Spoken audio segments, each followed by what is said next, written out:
আজ থেকে কয়েকদিন আগে ফেসবুক স্ক্রল করতে করতে আমার সামনে একটা হাদিস আসে। হাদিসটা এমন ছিল যে পৃথিবীর বুকে ভাই বোন যখন কথা বলে তখন উপরালা ফেরেশতাকে বলে যে সময়কে থামিয়ে দাও। তো তখন আসলে এটার কোনো মর্মার্থ আমি বুঝতে পারিনি। তার কিছুদিন পরে আমি যখন এই হাদিসের একটা ডিটেলস বর্ণনা আমার সামনে আসে, তো তখন হাদিসের মাধ্যমে আমি জানতে পারি যে মৃত্যুর পরে মানে আখিরাতে জীবনের পরে অনেকের সাথে অনেকের দেখা হওয়ার সম্ভাবনা আছে। যেমন মার সাথে সন্তানের, বাবার সাথে সন্তানের, স্বামী স্ত্রীর সাথে দেখা হওয়ার পসিবিলিটি আছে, কিন্তু ভাই বোনের সাথে কখনো কোনোদিন কারো আর দেখা হবে না। ভাই বোনের সম্পর্ক পৃথিবীর পর্যন্তই, পৃথিবীর পরে মানে মৃত্যুর পরে আর কখনোই কেউ কাউকে কোনোদিন দেখতে পাবো না।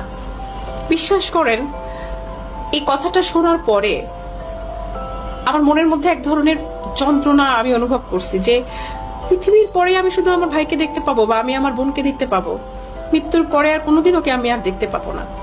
তো এই ক্ষণস্থায়ী জীবনে আমরা অনেকে সম্পত্তির কারণে কিংবা আনুষাঙ্গিক অন্যান্য কারণে আমরা ভাই বোনের সাথে কেউ কারো মুখ দেখি না বা আমাদের সাথে কোনো কথা হয় না, টোটালি কোনো সম্পর্ক নেই, এবং এইভাবে সম্পর্কটা অনেক দিন কন্টিনিউ করে যাচ্ছি।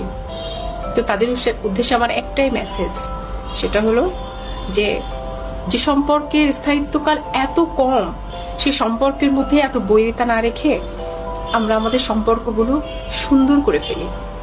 আমি যতবার আমার